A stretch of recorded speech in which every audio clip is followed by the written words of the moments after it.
Hi, good morning, everyone. I want to welcome you to Identifying Your Skills and Strengths for Career Development. This presentation should give you a foundation to assist you with having career success as an immigrant here in the United States.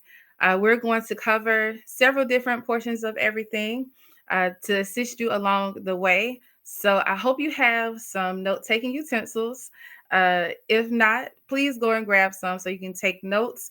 And we will have a Q&A session at the end of this presentation. So I do ask that you hold any questions you have until the end of everything. And with that, we're going to go ahead and get right into it. So, just a little bit about me. My name is Alisha Brown. I am a United States veteran. I served for 10 years, 5 months, and 17 days. And yes, those are numbers that I will always hold on to. I am by trade a labor and employee relations professional, where I served about 15 years uh, actively in the federal government. Now I do federal contracting as well as career and leadership development consulting in my business, Alicia D. Brown Career Consulting LLC, doing business as AD Brown Consults. Within my business, I am a speaker, MC, and a workshop facilitator, which you are getting that firsthand today. And in my personal space, I'm a wife. I am married to a fellow Navy veteran. We actually met in Norfolk. And we've been married coming up on 18 years, but we've been together for 22 years. I'm a mother of three young men, ages 24, 18, and 5. Don't ask me about the 5-year old. I can't give you information about that. Just know he's here. And I am an aspiring traveler. I think that the time I spent in the Navy is what contributed to my love for traveling. I aspire to do a lot of solo traveling, so I'm gonna venture out on that this year and see how it goes. Now, what brought me into this career space? I have to say that it was during my time in labor and employee relations. Before I got into labor and employee relations, let's say that I had an opportunity to do a rotation throughout each aspect of HR. And when I did that, I went through recruiting. And while I was in the recruitment and placement space, I got to work hand in hand with the hiring officials and also too with the HR specialists who would be responsible for reviewing and rating and ranking the applications. So I had the opportunity to do that once I completed my training. In doing so, I noticed that a lot of the resumes that were coming in, specifically those that were being submitted by veterans, they were not written up to par. They were speaking in first person. It was a lot of military jargon in there. And although I'm military, I knew what they were talking about. The hiring officials sometimes were not prior military. So it would throw them for a loop. So it was good that I was there because I was able to help them understand what they were saying in black and white. But that also pushed me forward with helping and assisting transitioning military and veterans understand how to create marketable and tailored resumes. So I initially started off just writing resumes. Once I got to a point and I made 2023 was my last year of writing resumes like full time. Like I did it for 4 years straight. And so now I'm more so focused on the full cycle of career development. So that means I come in and I help individuals not only figure out a strategy to help them write their resume, but also to figure out their career path. Where is it you want to go? What things are you going to come into contact with that may hinder you from creating your successful careers after the uniform? So, being that I stay in this space dealing with what I am known for, which is my military service and working with women veterans, I said it's time to branch out. It's time for me to assist other individuals because Veterans, although we have our own challenges, I do understand and know that there are other entities out there, other categories of individuals who are applying for jobs and they are having these same issues. So that's how I came in contact with Resilient Immigrants. And I'm here to provide that foundation to you all as well. So that's a little bit about me. So that you know that you're talking to someone who's been there, done that, faced some challenges, overcome the challenges, and has created career success after the military. But in your case, it would be creating career success while you're here in the United States. All right.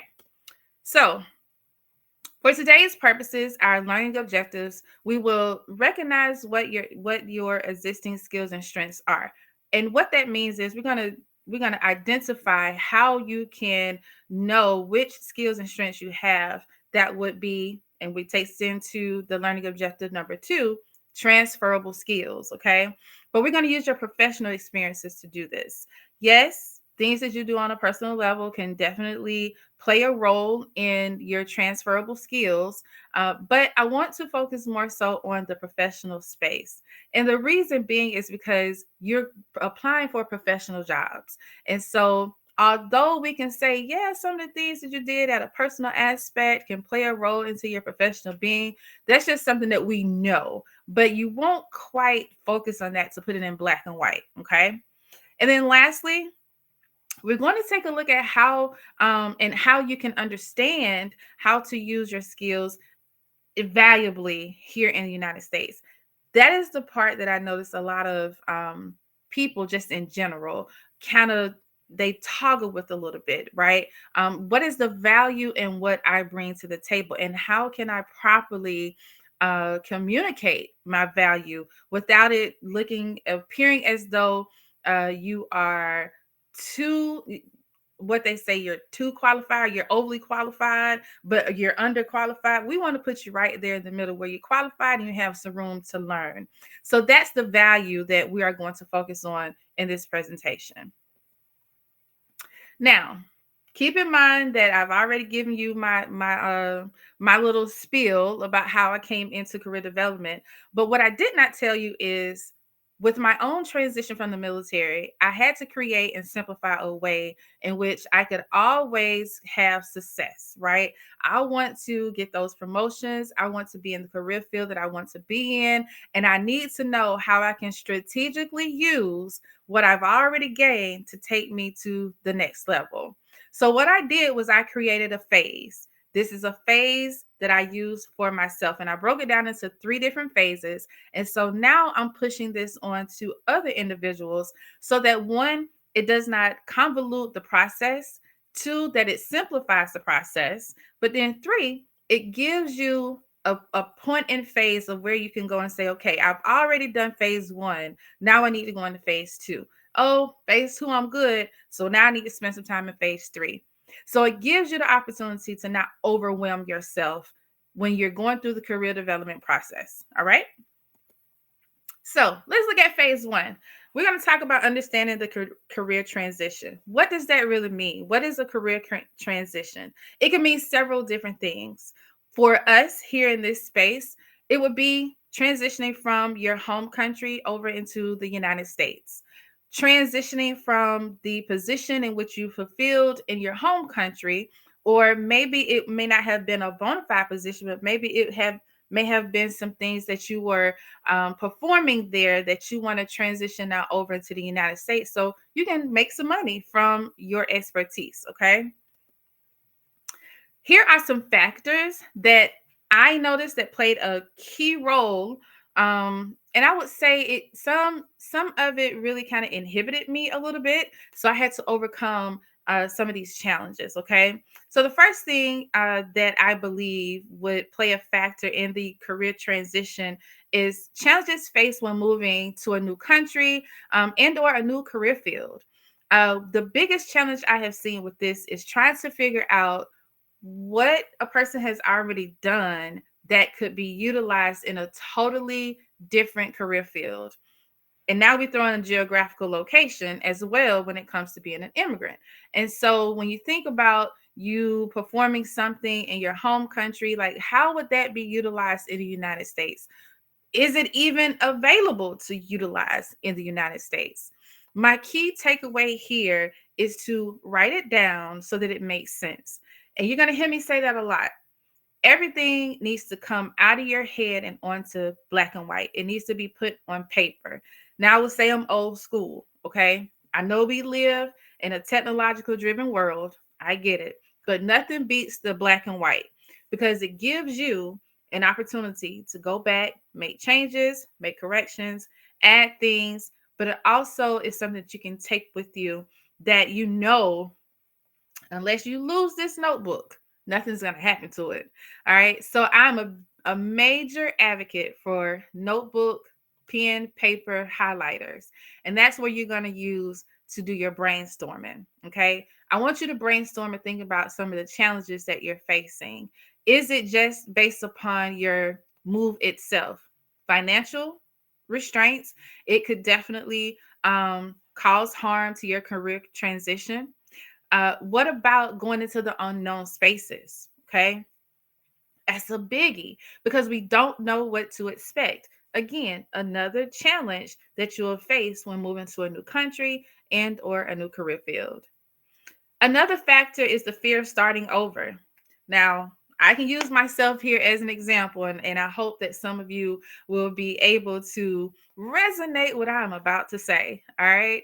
Going into a new career field after you have performed something for, I'll say, 5 or more years is very challenging. It is challenging because, again, we're faced with, will I have success? And what is it going to take for me to have success in this new career field? What types of trainings would I need to go and fulfill? Are there certain certifications I would need? And again, what does that do? It ties it back to one of two things: time and or money, or both. Okay. Here's what I have to say to that. You start off with one thing, complete it, and then you move on to the next. The problem that I had was I was trying to do too much at one time so that I could hurry up and create my career success when I left the military. And it would be no different for you coming into a new country. You need money to live. That's just bottom line to it, right? So, in order to do that, we're going to scramble, hurry up and create something so we can get this job, so we can have income coming in, so that we can live. And I totally get it. But in order for you to really make it, I would say, simple, okay? Because I don't like complicated things. So to make your transition simple, again, go back to that one thing. What do you need to do first? Focus on that thing you need to do first, and then move on to something else that will help you transition properly. The next thing we're going to look at is recognizing the skills you develop in one country and their value in another country. Now, when we think about the word value, I'm going to focus here just a little bit, okay? Value is what you bring to the table that can be beneficial to someone else or something else when you're looking at the career space. Okay. So, what is it that you possess? What technique do you know? What strategy do you know? Is it a multitude of something that you can do in order to simplify a process, save time, save money? Okay. This is what value looks like in the career world. When you're thinking about career development, that career transition, okay, what is it that you already possess that you can bring to the table and it makes sense? Okay, it has to make sense for you, and it also has to make sense for the persons or the people who will be benefiting from your expertise. Okay. And then lastly, utilization of professional life experiences. Now, remember in the beginning, I already told you, we're not going to really focus on your personal attributes, even though that's going to play a major role. Okay. But we want to hone in on that professionalism. We want to look at, your teamwork, your ability to collaborate and work with others. We want to look at, your ability to work independently. All of these things can and will translate over, but it's a matter of how to do that, and I'm going to tell you how at the end. Okay. That's in phase 3. But these are the factors that play a role into your ability to successfully transition from one career field to another, and also from one country to another. So after you're done with phase one, you've gone through, you've kind of identified some of those things there, some things that you need to place focus on, maybe to adjust or maybe just to make yourself aware of it. And let me say this, self-awareness during the career transition is huge. Okay. You have to know your ability. You have to know what you are able to do, your capacity to do something in order for you to go into phase two, where now you're going to evaluate your skills that you've already somewhat identified in phase one.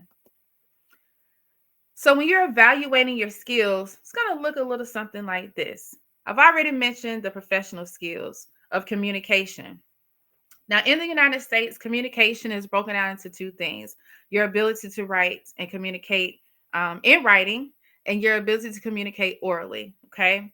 It is important for you to learn the way of life in the United States. This may mean you may have to tag along with a mentor. This may mean you may have to look at someone who's a little bit more seasoned in the profession that you are desiring to go into. That way you can learn more about the culture let me say, not just the culture, but the workplace culture. Okay. The workplace culture is important for you to be aware of so that you will know where you need to make adjustments. Okay. Is this a lackadaisical type of work environment, or is this more of a stringent work environment, meaning a work environment that focuses more so on law, rules, and regulations? Are they by the book, or they give me a little bit of wiggle room over here? Okay. So those things will play a role into your ability to communicate effectively, orally, and in writing. So it's very key for you to figure out what that culture is like so that you can now start making your adjustments. Okay, it's gonna take some time. Don't rush into it. Okay, take some time to start your adjustment. When we also look at professional skills, we're talking about problem solving. Now, this is big. Okay, this is big. Your ability to solve a problem independently will take you further in a career than anything else. Okay, gonna say that again. Your ability to solve a problem in your career will take you further than anything else outside of communication. But to be able to come in and solve a problem, let's look at someone who may be in an accounting role. Okay, you deal with money. Money rules the world. Money makes the world go round. That's the saying, and we know it's true. Okay, if you come into this role, and let's say in your home country, you were an accountant over there, or you did something in the financial world, okay, and you bring all of that expertise over to the United States, and you're able to come in and save some money, help decrease the cost, do you know that you will stand out because you came in with a set of skills that they have been longing for? And you come in off the top just saying, hey, I got a solution for that. Let's try it. I have a strategy that I did back over here when I lived here in your country, and it worked there. So I'm going to use it over here and see if it works. Okay. Problem solving is key to success. Whenever you have a negative situation and you are able to turn it into a positive situation, you're untouchable. Okay. And I say that from an HR standpoint. Okay. You're untouchable. I solve conflicts all day long. I provide solutions and resolutions and guidance to problems all day long. And when I tell you it makes me stand out apart from my peers, even in the contractual world, I am a go-to person because they will say, hey, Alisha, I know you have experience with this. So tell me what I can do. Give me some options.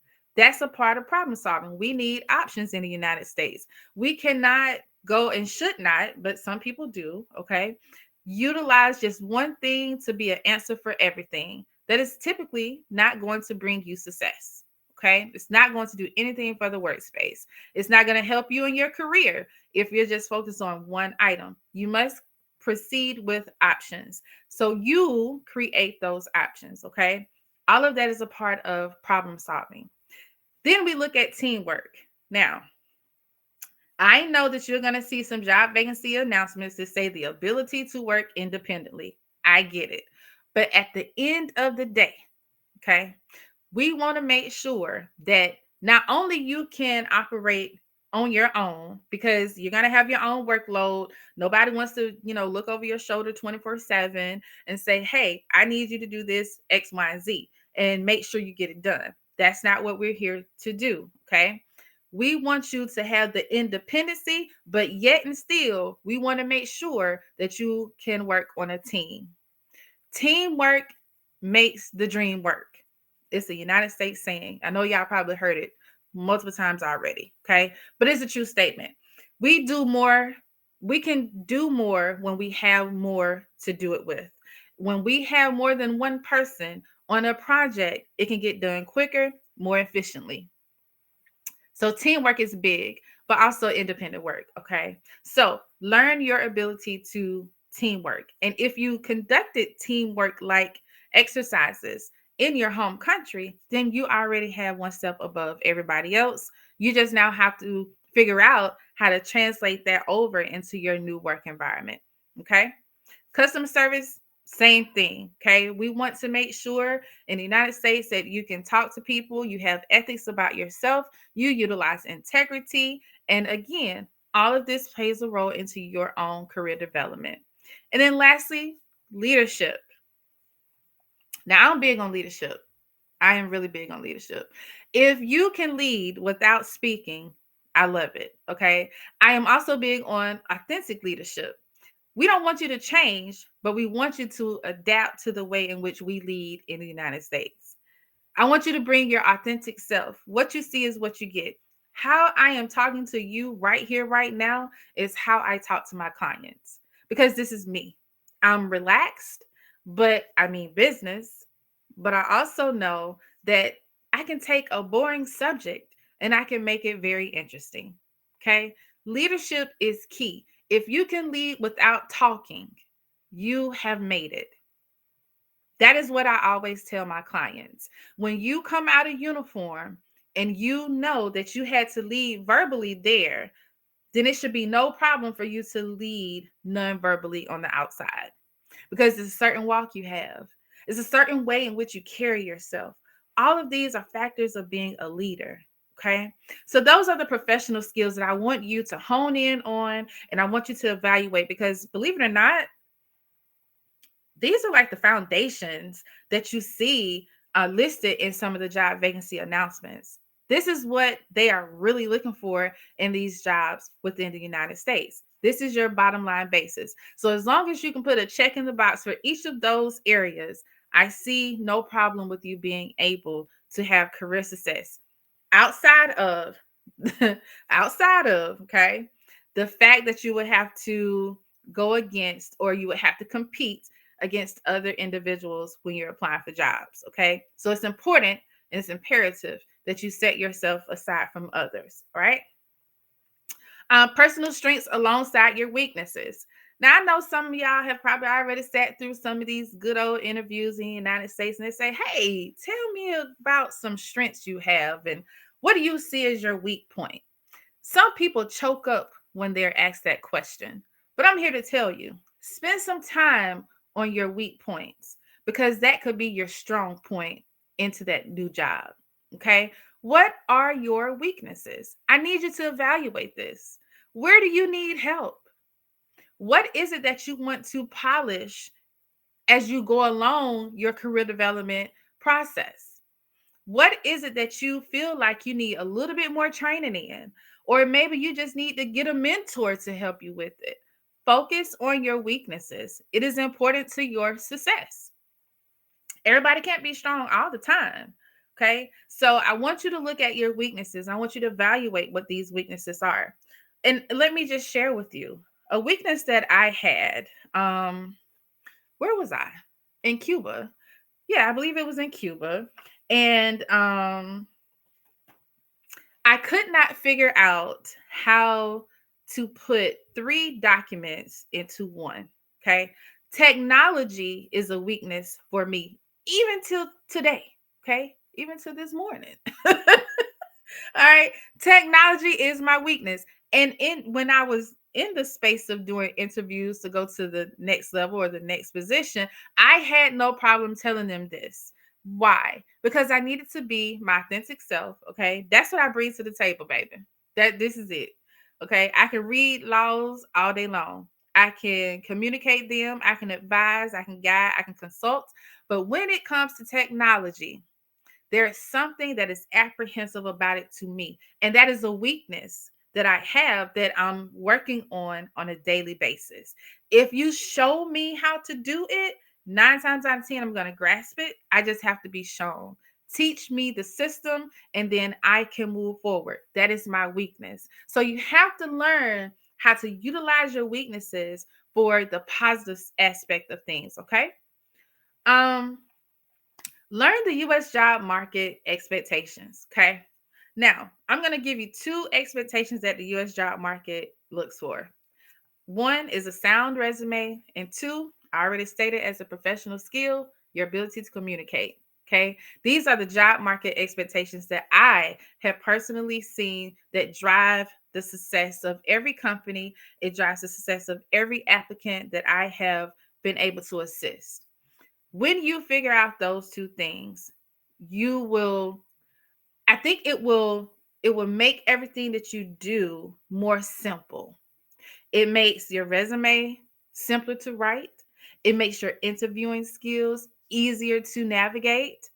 And then it makes your overall ability to communicate with your peers easier as well. Okay. So learn those US job market expectations and adhere to them. Adjust where you need adjusting. And again, this may cause you to have to go out and educate yourself or maybe take a small training. LinkedIn has a lot of free trainings. So feel free to go to LinkedIn and take some of those trainings. Okay. Every minute that you pour into yourself when you are developing your career in the United States sets you apart from everybody else. Okay. And lastly, consider resources to help with evaluating your professional skills. So the resources that I would recommend are mentorship. Okay. Coworkers, but not every coworker has your best interest at heart. So be careful when you're selecting the coworkers that you want to assist you with evaluating your professional skills. Okay. Now, this does not mean you're going to go and sit in somebody's face and say, hey, I need to get to X, Y, and Z. What you think about it?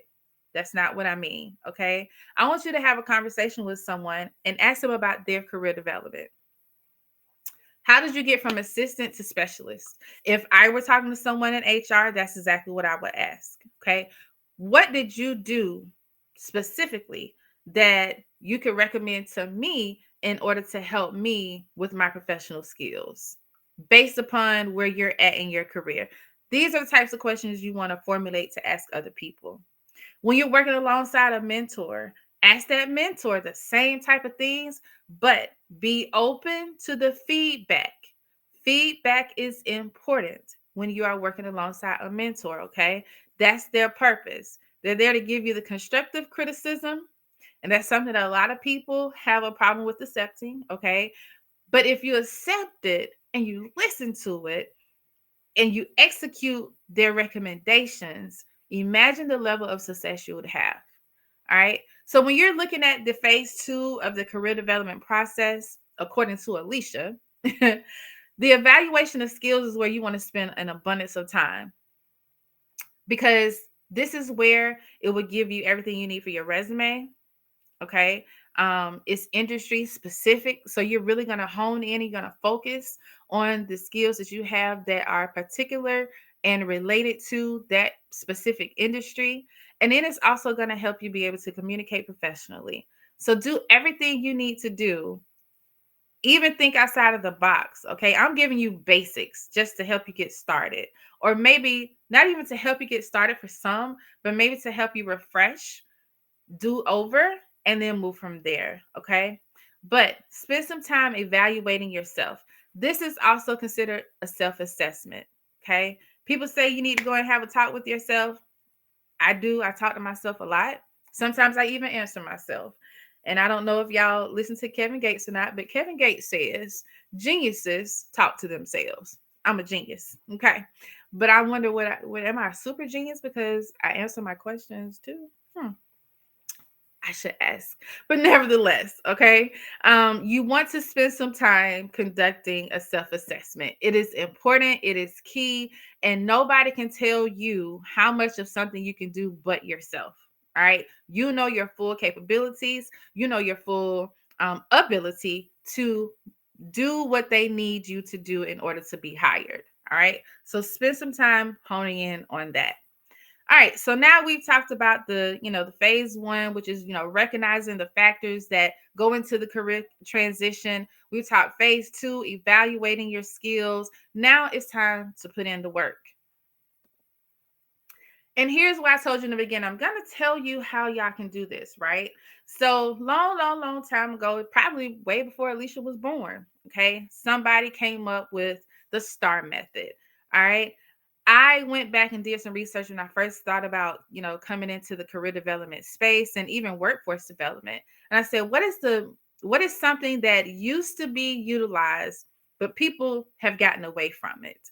And there was a CAR method out there, and I don't remember what CAR stands for, but it's very similar to try and help you figure out what it is you bring to the table, your achievements. Okay. And then I found the STAR method. And I was like, let me look into this. And so when I did, and when I utilized it for myself, okay, that was big. I utilized it for myself and also for my husband. The STAR method gave me more information that I would never have thought about before. In fact, the STAR method made it to where I could strategically go into something, into a new role, apply for a new role without having to go back to the drawing board 100% and do my resume all over again. So, this is where I want you to think about utilizing the STAR method to help you translate your existing professional skills to be marketable in the US job market. The STAR method stands for situation, task, action or achievement, and result. Okay. Depending on the situation, depending on the job role, will kind of give you the answer that you need, whether or not you want to focus on the action or the actual achievement. Can action and task be similar? Absolutely. So when you find yourselves in those situations saying, well, this is the task is the action, like this is what I perform, then focus more so on the achievement. What did you achieve by performing this certain task? Okay. Now, let's look at this example. Now, if you're applying for jobs here in the United States, they have an abundance of things that you're supposed to know how to do in the vacancy announcement. So all I did was I went to Indeed, and I think this is a excerpt from an HR position that I looked up. And I said I needed something that was simple, but yet that could be broken up into two things. Okay. So all I did was just take a bullet point from there. And so it says coordinate meetings and phone conferences and assist with planning company events. All right. Now, my rule of thumb, whenever you're going to start writing your resume to put your skills in it, to figure out what's transferable, what can translate into a new job and into this new country, you always want to look at, can I break this down into two? Okay. Don't attack this full sentence firsthand. That's where you're going to mess up because your brain is going to be overloaded. Your brain is going to be thinking about coordinating meetings and phone conferences and assisting with planning company events. Instead, I want you to break it down. And I said on this one, you can break it up into two items, but actually you can break this one up into three. Okay. So because I've said two, we're going to focus on two. All right. So the two things that I want you to focus on is coordinate meetings and phone conferences. That's one piece. In your home country, did you, coordinate meetings and phone conferences? And how? All right. And then the second thing that you're going to break it up into is assist with planning company events. Is this something that you did in your home country? And if so, what did you do? Here's where that value comes into play that I spoke about earlier, right? Here's where the evaluation of your skills in phase two comes into play. Here is where in phase one, when I told you to get that notebook, that pen, and that paper and create what I'm now going to call a master list of experience. Okay. You're going to create that master list of experience and you're going to go back to that and you're going to say, where in here do I have the word coordinate? And then you're going to take it a step further. Where in here do I have the words coordinate meetings? Okay. And then phone conferences, right? You're going to look for these things in your master list of experience, that black and white, that pen and paper. Now, if pen and paper just bores you, okay, fine. Pull up Microsoft and start typing, okay? But for those that are on the same sheet of music as I, okay, that notebook comes in handy, okay? So you're going to refer back to that. See, everything ties in now here at phase 3, okay? When you look at the STAR method, let's start with the S. Okay. Explain in detail a situation where you were required to coordinate meetings and phone conferences. So, what this would look like is okay, what type of meeting was it? Okay. Remember, you need to be as specific as possible. This is what we look for in the United States job market. We want specificity. Okay. We want specific things, y'all. These braces, they don't allow me to say the words I need to, but we want specific items. Okay. And so when you look at that, you say, okay, I coordinated staff meetings. Okay, well, how many people were in this staff meeting? Now you're going to quantify it. Okay, you're going to use the numbers, you're going to use percentages, you're going to use quantifying words. Throw that in there. Okay, you're going to do the same thing with phone conferences. Okay, phone conferences is those that like on go conference call or conferencecall.com. Those would be considered phone conferences. Maybe using a multi-switch phone line as well. Okay. So that's the situation. So you're going to talk about that situation. You're going to talk about it in detail. And when you do that, then you're going to move on to the task. Okay. Explain in detail the specific task you were assigned. Hey, we got to go back to phase 2 because we got to evaluate our skills. We've already done that. So what was the task that you were assigned? You should be able to go back to your master list of accomplishments or your master list of experiences from phase 1 and be able to pull some of those tasks that you were assigned as it relates to coordinating meetings. Maybe you were assigned to get the roster together of the people who needed to attend this meeting. That was what you did in order to coordinate it. Maybe your task was I had to go and work with a different department in order to coordinate the meeting in wholesome form. Meaning you got two departments coming together to execute this meeting. Okay. So that's your task. I need to be able to see that. As the hiring official, this is what I'm looking for. In order for you to have success and be able to go to the next level, we want specific information. So highlight that task. Tell what it was that you did. Okay. And then after you talked about the task, now what did you achieve out of that task?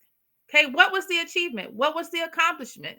Okay. Talk about that piece as well. And then here's where I hone in at. I want the result. Okay, because you have the ability to coordinate a meeting that consists of 500 plus employees, and you did this coordination of a meeting within 24 hours. Okay, the result is the company was able to deliver internal policies at one time, therefore decreasing the amount of need or decreasing the need to meet again in the future. Okay, so what are you doing for the company? You are saving them time.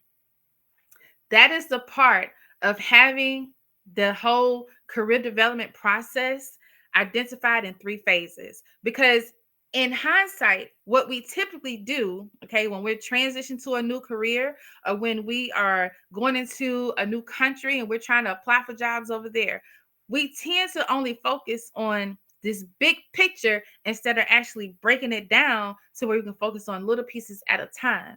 That is where a lot of your experience is being missed. And that is why people don't have success in their careers, because we think up here instead of breaking everything down into a little bit of levels and building it back up. Okay. So that is why I highly recommend the STAR method, and you utilizing it in the format in which I have already presented to you. On top of using the STAR method, I'm going to give you a bonus. Okay. You want to quantify your information. This means I need to see numbers. Okay. As a resume writer, that was big for me. Even as I review resumes now, that is big for me. If you are in the numbers field, meaning you are in the financial world and your resume don't have numbers, it's a problem. Okay, you are over a budget. I don't care if that budget is $500. I need to see 500. I don't care if it was 25. Okay, I need to see numbers in there. If you deal with numbers, if you are in a number driven career field, I need to see numbers. Everything else you can quantify, just as I did here. How many meetings were you coordinating and how often were you coordinating these meetings? Is it a daily thing? Is it a weekly thing? That is a quantifying word. Okay. If you deal with percentages on and you have to have an audit, what was your percentage of that audit that you got correct? Okay. You came in at a 99 percentile. That's what I want to see in your resume. Here's what sets you apart from everybody else. Here's what the United States looks for. How much of something can you do to help them? Remember the value, okay? It all correlates right there together, but it has to make sense. So I hope that all of this has made sense to you throughout this presentation. All right. So you can't leave here without having some action items. All right. So here are my little action items for y'all to help you along your journey to have career success here in the United States. One, I want you to create a skills inventory.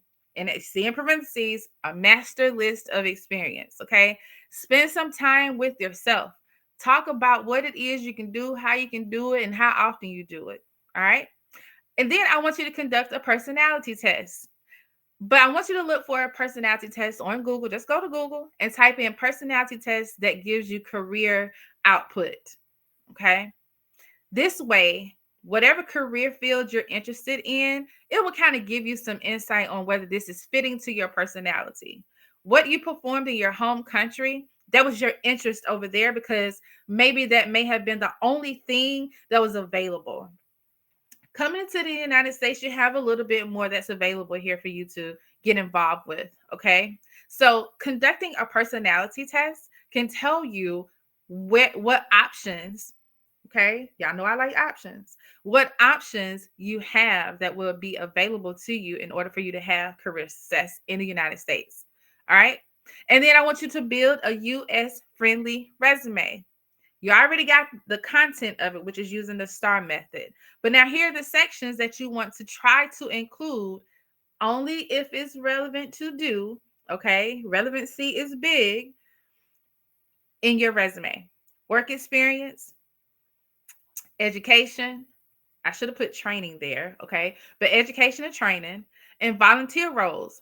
Unpaid experience is still experience. Let's talk about it. Okay. And then professional achievements.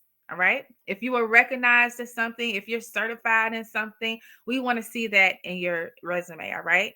And then next, I want you to start networking with professionals. Start networking with people who either are doing the things that you want to do or things that you're interested in doing. All right. That gives you two different categories to work with. But I want you to start networking with professionals. Okay. And then lastly, I want you to seek additional education and certifications, but only if needed. All right. Too many times people get caught up in having all these degrees. And I'm telling you, just even now in 2025, degrees are not as heavy as experience and certifications.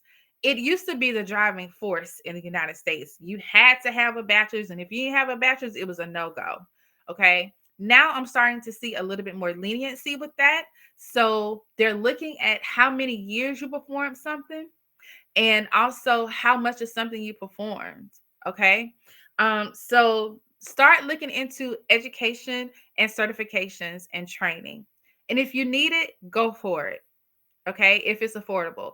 Or if you're working with a company in the United States, some companies can get you the training that you need in order for you to be successful. But you have to start somewhere. All right. So I want y'all to take these action items and I want y'all to put action behind it and tell me what success you have with it. Okay. And in conclusion, I know I kind of gave y'all a whole lot. All right. But I want y'all to remember this if you remember nothing else outside of the STAR method. Okay. Remember your skills are valuable. Just because you're coming from one country to another does not mean that what you did in your country cannot be used over here. Okay. You just have to figure it out and how to use it in this new country. But your skills, your expertise is just as valuable as anybody else's. Okay. So never underplay yourself. The experience and strengths you bring from your home country are transferable. Again, don't allow people to tell you that, oh, that's what you did over there. You can't do that here. Negative. Okay. It's going to be up to you to be able to communicate it successfully to people. But nevertheless, never let anybody tell you that what you did in your home country is not transferable to the United States. Okay. This is very untrue. Reflection leads to clarity. That self-assessment, that phase 2 of this process is key to your success in your career. It will bring you clarity on what it is you can do and what it is you can't do. And if you want to do something, it will tell you how to go about it. What are you lacking? What do you need to do to get yourself where you want to be? Adaptation is key. Okay. I know it's going to be hard to adapt to the ways of life here in the United States. I get it. Okay. It was hard for me to adapt to the ways of life outside of uniform, but I spent some time with myself and I made it happen. You can do the same. And then conduct self assessments often. Okay. Just because you do a self assessment in January does not mean next January is going to be the same. So I always recommend to do a self assessment, maybe the beginning of the year, mid year, and then the end of the year. So 3 times a year, I want you to be talking to yourself because you should be improving. You should be accomplishing different things throughout the year within your profession. Okay. Now, here we have the Q&A session. So I'm going to give you some time to ask any specific career related questions you have as it relates to having career success in the United States. So do we have any questions?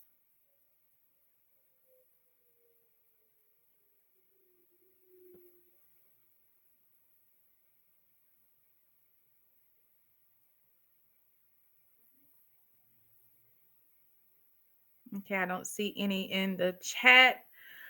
Um, okay. Okay, so no questions means I answered all your questions, but if not, okay, here's where you can find me. Here's how you can get a hold of me. You can scan that QR code. That QR code is going to take you to my link tree, and there is a contact me option there. You can also see everything that I do that I'm a part of, any career related things, leadership development things, anything dealing with resumes, all the podcasts I've been on. You can see it all right there on that QR code. Okay. But most importantly, when you scroll all the way to the bottom of that QR code, once you go to the main page and scroll all the way to the bottom, you will see that I have my STAR method guide listed there. Please, okay, take advantage of the low costing STAR method guide that is available to you, and it will give you a little bit more than what I gave you here during this presentation. And with that being said, I appreciate the opportunity to stand before you today to help you create career success right here in the United States. Welcome to the United States for those who may be new to the United States. And if you all have any career related questions, please utilize that QR code to get a hold of me. Thank y'all so much. And it was a pleasure speaking to you all. Take care.